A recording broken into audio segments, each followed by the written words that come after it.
오늘의 밥 시간입니다. 4월 15일 고난주간 금요일, 오늘의 밥은 요한복음 19장 17절로 30절 말씀입니다. 그들이 예수를 맡음에 예수께서 자기의 십자가를 지시고 해골 히브리말로 골고다이라 하는 곳에 나가시니 그들이 거기서 예수를 십자가에 못 박을새 다른 두 사람도 그와 함께 좌우편에 못 박으니 예수는 가운데 있더라. 빌라도가 패를 써서 십자가 위에 붙이니 나사렛 예수 유대인의 왕이라 기록되었더라. 예수께서 못 박히신 곳이 성에서 가까운 고로 많은 유대인이 이 패를 읽는데 히브리와 로마와 헬라말로 기록되었더라. 유대인의 대제사장들이 빌라도에게 이르되 유대인의 왕이라 쓰지 말고 자칭 유대인의 왕이라 쓰라. 하니 빌라도가 대답하되 내가 쓸 것을 썼다 하니라. 군인들이 예수를 십자가에 못 박고 그의 옷을 취하여 네 깃에 나눠 각각 한 깃씩 얻고 속옷도 취하니 이 속옷은 호지 아니하고 위에서부터 통으로 짠 것이라. 군인들이 서로 말하되 이것을 찢지 말고 누가 얻나 제비 뽑자. 하니 이는 성경에 그들이 내 옷을 나누고 내 옷을 제비 뽑나이다 한 것을 응하게 하려 함이로라.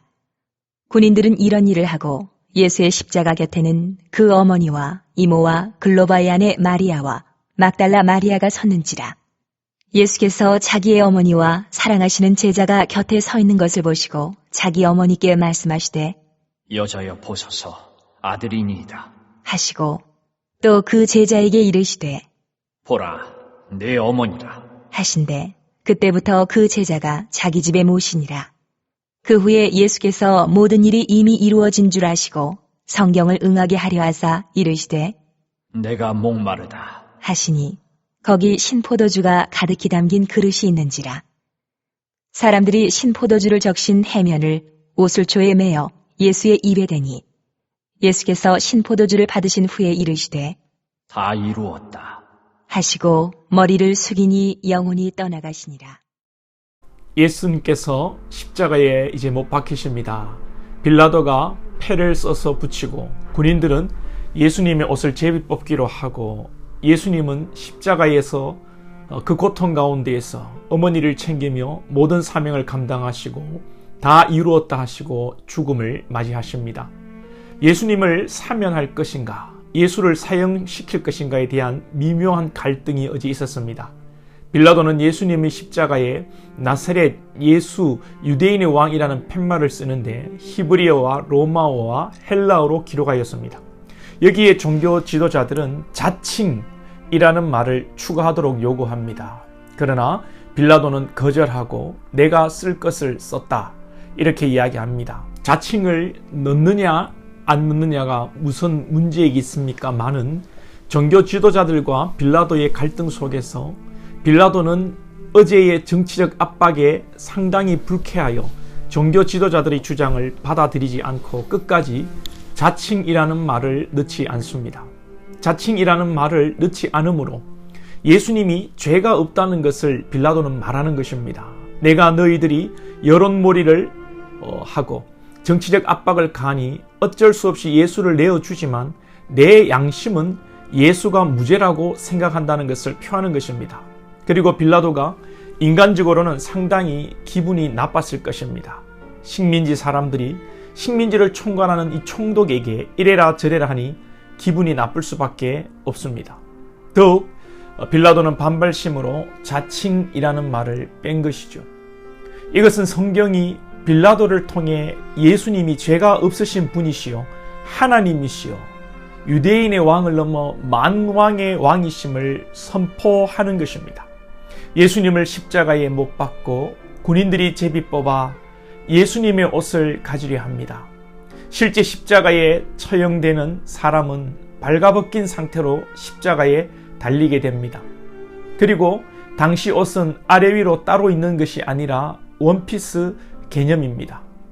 하나이기에 이 옷을 군인들이 가지려면 제비 뽑기를 해야 하는 것입니다. 이것은 시편에 예언된 말씀을 이루기 위함입니다. 성경에서 구약에 예언된 말씀의 성취가 300가지나 넘습니다. 이 성취는 바로 예수님으로 집중되고 있는 것입니다.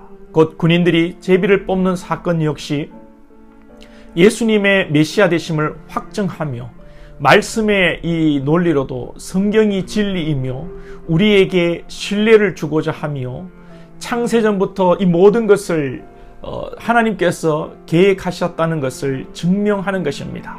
오늘 본문 30절에 예수님께서는 다 이루었다 하시고 운명하십니다. 우리 예수님은 저와 여러분을 구원하시기 위해서 말씀대로 오시고 말씀대로 사역하시고 말씀대로 십자가의 제물이 되셔서 우리를 대신하여 죽으셨습니다. 십자가의 고통을 모르시는 바 아니었지만 하나님 아버지의 뜻에 순종하셨고 말씀을 다 이루어내셨습니다. 오늘 우리가 무엇으로 이 예수님의 사역에 보답할 수 있을까요? 우리가 보답할 수 있는 것은 아무것도 없습니다. 보답할 수 있다고 생각하면 할수록 우리의 죄를 드러내는 것입니다. 하나님의 영광을 욕보이는 일입니다. 그저 우리는 빈손 들고 십자가 앞에 나아가야 합니다.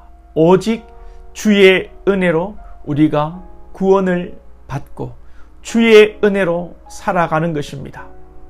그 무엇을 드린들 우리의 목숨을 바쳐도 주님의 사랑과 은혜를 갚을 길은 없는 것입니다.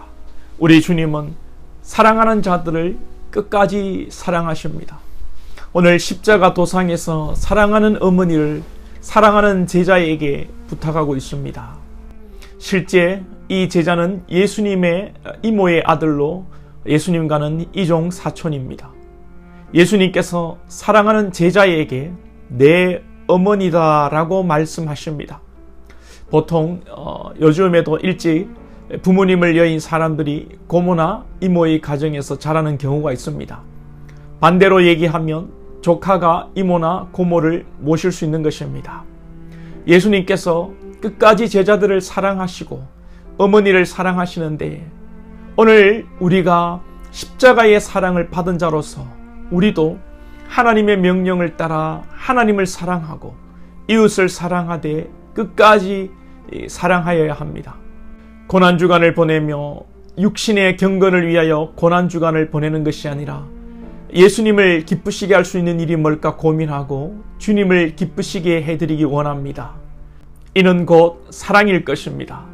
주님의 고난을 묵상하고 감정적으로 눈물을 흘리고 이 고난주간을 끝낼 것이 아니라 우리가 사랑하되 원수까지도 사랑하는 사랑의 성도들이 되어야 하겠습니다. 원수들을 어떻게 사랑할 수 있습니까? 우리는 할 수 없지만 예수님의 영이 우리와 함께 하시면 못할 것이 없지 않겠습니까? 이 사랑도 내가 하는 것이 아니라 하나님께서 하게 하십니다. 그러니 우리에게 아무 의의가 없는 것입니다. 고난주간 우리 주님 운명하신 금요일 주님의 우리 고난을 묵상하며 오늘 원수를 사랑하며 원수를 위해 기도하는 고난의 길을 걸어가시기를 축복합니다. 기도드리겠습니다. 하나님 아버지 감사합니다. 우리 주님께서 말씀으로 오시고 말씀대로 사역하시고 말씀대로 다 이루시고 운명하셨습니다. 모든 만물 또한 주께로 나와 주로 말미암고 주께로 돌아가는 줄로 믿습니다.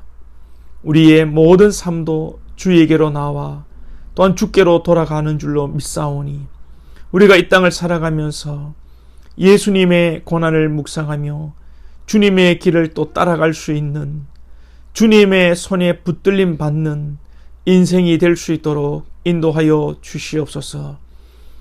그리스도의 남은 고난을 우리 육체 가운데 우리의 삶의 가운데 채우게 하시고 주님과 함께라면 고난도 기쁨이요 행복이요 감사요 영광이 되는 줄로 믿습니다.